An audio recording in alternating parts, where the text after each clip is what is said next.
आदेश आदेश श्रीनाथ जी गुरु जी को अलग आदेश। जय श्री काल भैरव। आया ही भगवान रुद्रो भैरव भैरवी पति प्रसन्नो हो नमस्तभ्यम कृपा निधि। भगवान श्री काल भैरव का आह्वान है, कृपा करें सारे साधकों पर। आज मैं आपसे कुछ साझा करने आया हूँ, कुछ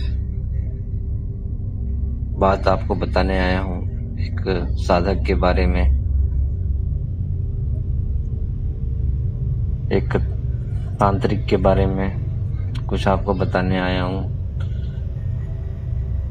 एक छोटी सी घटना आपसे शेयर करना चाहता हूँ।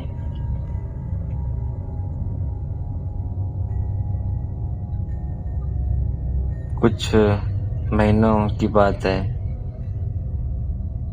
हमारे क्षेत्र में गांव की तरफ एक जाने माने एक छोटे पैमाने के तांत्रिक थे।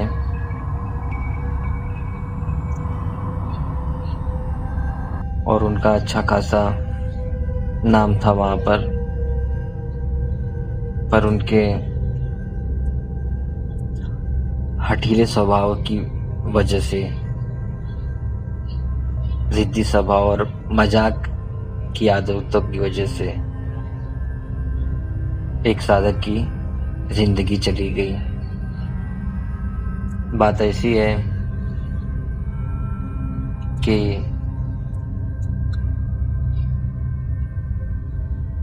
उनके बारे में एक साधक को पता चला कि वो बहुत अच्छे तांत्रिक हैं, तो वो उनके पास गया।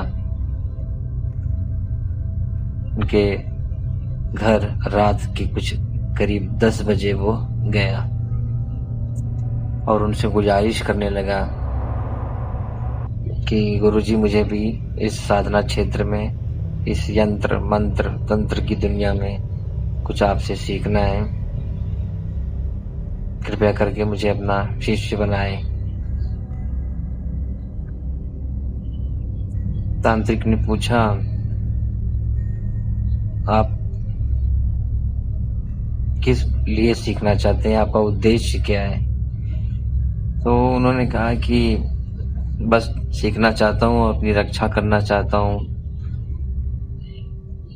और आप मुझे ये शिक्षा सिखाइए, इसका ज्ञान मुझे दीजिए। तो हाल ये है कि उन्होंने मजाक मजाक में उसे कह दिया, और शायद गुस्से स्वभाव की वजह से भी कह दिया कि जा किसी की मुंडी काट के लेके आ, तब तेरे को सिखाता हूं। और वो लड़का शायद सोचा कि यही कुछ शुरुआत है यंत्र मंत्र तंत्र सीखने की। गुरुजी ने तो ऐसा कह दिया और वो दरवाजा बंद करके अपने कमरे में चले गए और लड़का वहां से चल दिया। पर पता नहीं उसके मन में क्या ऐसी धारणा आई, क्या ऐसा उसके मन में, शरीर में कंपन हुई कि वह रातों ही रात कहीं सुनसान जंगल में चला गया। जब वो जंगल की ओर गया तो वहां पर एक शमशान के रास्ते जा रहा था। वहां उसने देखा एक मुर्दा है, बड़ा भयभीत था, बड़ा डरा हुआ था। डरावनी रात थी, काली अंधेरी, पर उसे सीखने की बड़ी जिज्ञासा थी कि मैं यह तंत्र विद्या सीखना चाहता हूं। आप मानोगे नहीं दोस्तों, वो लड़के ने कब्र खोद कर उस गड़े हुए मुर्दे की मुंडी, गर्दन काट ली, और वह काटते हुए ही उसी रात में 2-2:30-3 बजे तक फिर उन्हीं के दरवाजे पहुंचा दरवाजा खटखटाया। गुरुजी ने सोचा इतनी रात को कौन आया है, किसको क्या काम आ गया इतनी रात में। दरवाजा खोलते ही गुरुजी बिल्कुल एकदम दंग से रह गए। उसे खड़ा हुआ देख खून से लथपथ लड़का, हाथ में बड़ी सी चाकू और हाथ में ही पकड़ा हुआ गर्दन। गुरुजी से रहा ही नहीं गया। इतने वो डर गए कि डर से उन्होंने दरवाजा बंद कर लिया और उसे भगा दिया वहां से कि चले जा तू यहां से। और वो लड़का कुछ दूर जाकर गर्दन को फेंक दिया, तलवार को फेंक दिया, चाकू को, और अपने घर भाग गया। घर जाकर उसे ये बोध हुआ कि मैंने ये क्या कर डाला। घर पहुंचकर उसे यह एहसास हुआ कि मैंने ये क्या कर डाला। मैंने किसी की गर्दन काटकर अलग कर कर शरीर से गुरुजी के पास ले आया। ये मैं क्या कर डाला। और आप मानोगे नहीं, रातों रात सुबह ही सुबह वहां से गुरुजी अपने घर से चले गए, भाग गए कुछ महीनों के लिए। पता ही नहीं चला वो कहाँ चले गए। और ठीक 7 दिन बाद यह लड़के को शरीर में इतना फोड़ा, पूरे शरीर में हाथ से लेके पैर तक, पीठ में, पेट में, आंखों में फोड़े ही फोड़े आ गए। और खटिए पे ही उसने अपने प्राण त्याग दिए। वो इतना डर गया था जब उसे एहसास हुआ। उस डरावनी क्रिया से वह शरीर त्याग दिया।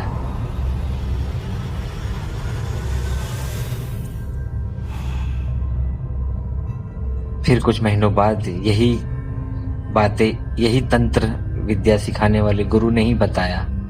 उन्हीं के ही माध्यम से लोगों तक ये बात फैली। खैर, ये कहानी तो किसी गांव की ही है, इसलिए आपसे ये साझा किया। मैंने आपको ये बात बताई कि इस तरह का पागलपन न करें। एक प्रक्रिया, एक शुरुआत है। कहीं किसी अच्छे गुरु के माध्यम से आप जाएं, उत्तेजित ना हो, शनै शनै सब ठीक हो जाता है। आप कुछ सीखना चाहते हैं, आप साधक बनना चाहते हैं, आप कुछ पढ़ना चाहते हैं, तो आपको विद्यालय में तो जाना होगा। इसीलिए आप किसी अच्छे गुरु के पास जाएं। किसी की शक्तियों को देखकर ऐसे ही नहीं उनके पास चले जाएं और विद्या या गुरु या शिक्षा मांगने वहां पहुंच जाए। उसकी भी एक सीढ़ी है। अच्छे अच्छे आश्रम हैं, गुरु संस्थान हैं, साधना कराने वाले आश्रम हैं, आप जा सकते हैं। पर इस तरह की जिद, इस तरह के तंत्र की जो जिज्ञासा है आपकी सीखने की, कुछ भक्तों को इस तरह नहीं करनी चाहिए।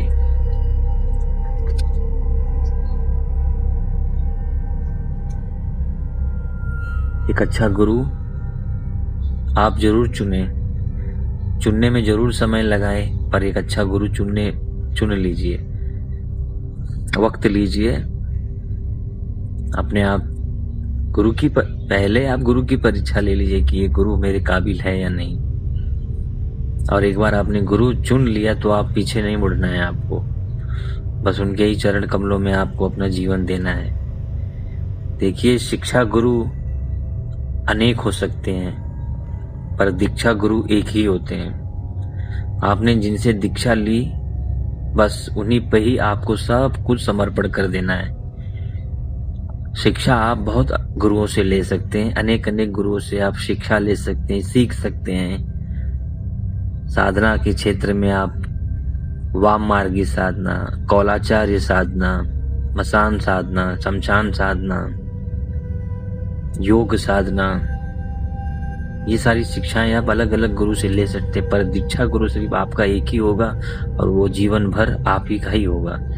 आप बिल्कुल सच्चे मन से चरण कमलों में समर्पण अपने आप को कर दीजिए, आपका उद्धार हो जाएगा। बस मैं यही कहना चाहता हूँ कि जो भी साधक साधना सीखना चाहते हैं वो जरूर किसी अच्छे गुरु के ही पास जाएं। इस तरह की जिदपना ना करें, यह कोई सही रास्ता नहीं है और आप सफल भी नहीं हो पाएंगे। सभी भक्तों को आदेश श्री काल भैरव जी को आदेश, श्री गुरुनाथ जी को आदेश, अलख आदेश। जय श्री काल भैरव। आपकी मनोकामना सफल करें श्री काल भैरवनाथ।